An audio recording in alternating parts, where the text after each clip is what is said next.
தியாகி என்று அழைக்கப்படுகின்ற தியாகேந்திரன் வாமதேவன் மாறு வேடத்தில் உதவி செய்கின்றார், அதாவது பரிசு பொருட்களை வழங்குகின்றார் என்று சமூக வலைத்தளத்தில் ஒரு பதிவை காணக்கூடிய வகையிலே இருக்கின்றது. அப்படி என்ன செய்தார், என்ன நடந்தது, அது உண்மையா என்பது தொடர்பாக விரிவாக இந்த தொகுப்பில் பார்க்கலாம். தியாகி அவர்கள் பல உதவிகளை கடந்த காலங்களில் இந்த மக்களுக்காக செய்து வந்தார். ஒரு கட்டத்தில் அவர் மீது அல்லது அவருக்கு எதிராக பரப்பப்பட்ட சில கருத்துக்களாலும் ஐதவிர அடுத்தவர்கள் விமர்சிக்கின்ற வகையில் அவர் செயற்பட்டதாலும் தற்பொழுது அவர் அனைத்து உதவி திட்டங்களையும் நிறுத்திவிட்டு ஒதுங்கி இருக்கின்றார். இதனால் பல ஏழை மக்கள் பாதிக்கப்பட்டிருக்கின்றார்கள். ஐதவிர யாழ்ப்பாணத்தில் அண்மையிலே ஒரு சூறாவளி ஏற்பட்டது அல்லது வெள்ளம் வந்தன்னு சொல்லலாம். அந்த சந்தர்ப்பத்தில் பலர் பாதிக்கப்பட்டிருந்தார்கள். அவர் உதவி செய்வதாக இருந்தால் அந்த சந்தர்ப்பத்தில் பலருக்கு உதவி செய்திருப்பார். ஆனால் அவர் ஒதுங்கி இருந்ததால் அந்த நேரத்தில் பாதிக்கப்பட்ட மக்களுக்கு கிடைக்காமல் போயிருந்தது என்பதுதான் உண்மை. இப்படியான சூழ்நிலைத்தான் அவர் தொடர்பான ஒரு காணொலி ஒன்று தற்பொழுது வெளியாகி கொண்டிருக்கின்றது.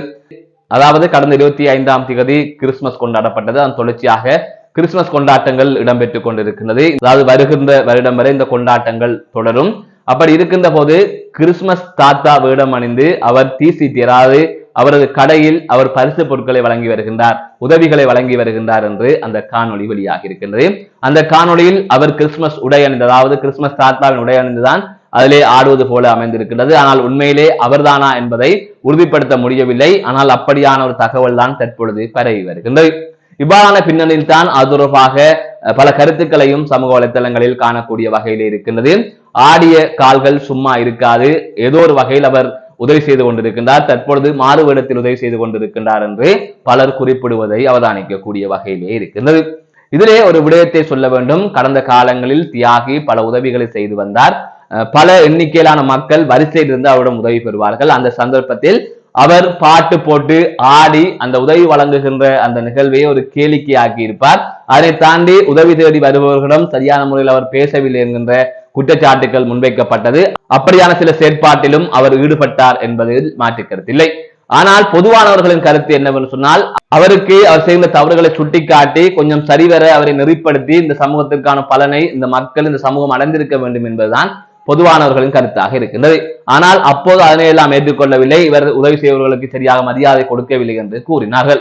ஆனால் அவர் சொந்த காசில் தான் அந்த உதவிகளை செய்கின்றார். பல விமர்சனங்கள் இருந்தாலும் இதுவரைக்கும் அவர் சொந்த காசில் கொடுப்பதாகத்தான் உறுதியான தகவல்கள் இருக்கின்றன. அப்படித்தான் அந்த உதவி திட்டங்களும் நடந்து கொண்டிருக்கின்றது. அவர் நினைத்தால் செய்கின்றார், நினைத்தால் நுப்பாட்டுகின்றார். அப்படி இருக்கின்ற போது அது பெரும்பாலும் அவர் சொந்த காசில் செய்வதற்கான வாய்ப்புகள் இருக்கின்றது என்றும் நோக்கலாம்.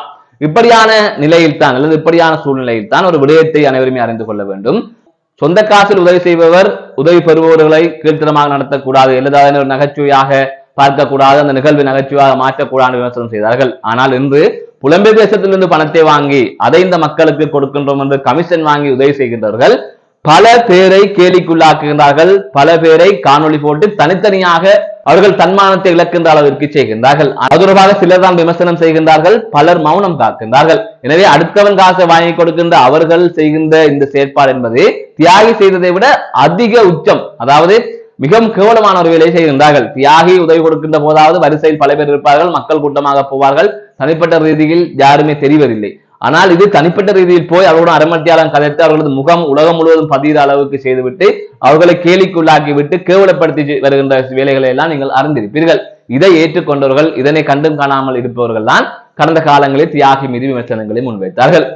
ஆகையால் தியாகி செய்தது முற்றிலுமே சரி என்றெல்லாம் இங்கு யாரும் கூற வரவில்லை. இந்த சமூகத்தில் பலர் நன்மை செய்கின்றார்கள், அவர்களில் சில குறைகளும் இருக்கின்றது. அந்த குறைகளை நாங்கள் கொஞ்சம் நிவர்த்தி செய்து அவர்களை இந்த சமூகம் பயன்படுத்த வேண்டும் என்கின்ற ஒரு பொதுவான கருத்தை இந்த நேரத்திலே நான் வலியுறுத்துகின்றேன். அதைத்தான் பெரும்பாலானவர்களும் வலியுறுத்தி நிற்கின்றார்கள். இது தொடர்பாக உங்களுடைய கருத்துக்களையும் நீங்கள் தெரிவியுங்கள். மீண்டும் ஒரு காணொலி சந்திக்கின்றேன். நான் நடராஜ் அஜயகாந்தன்.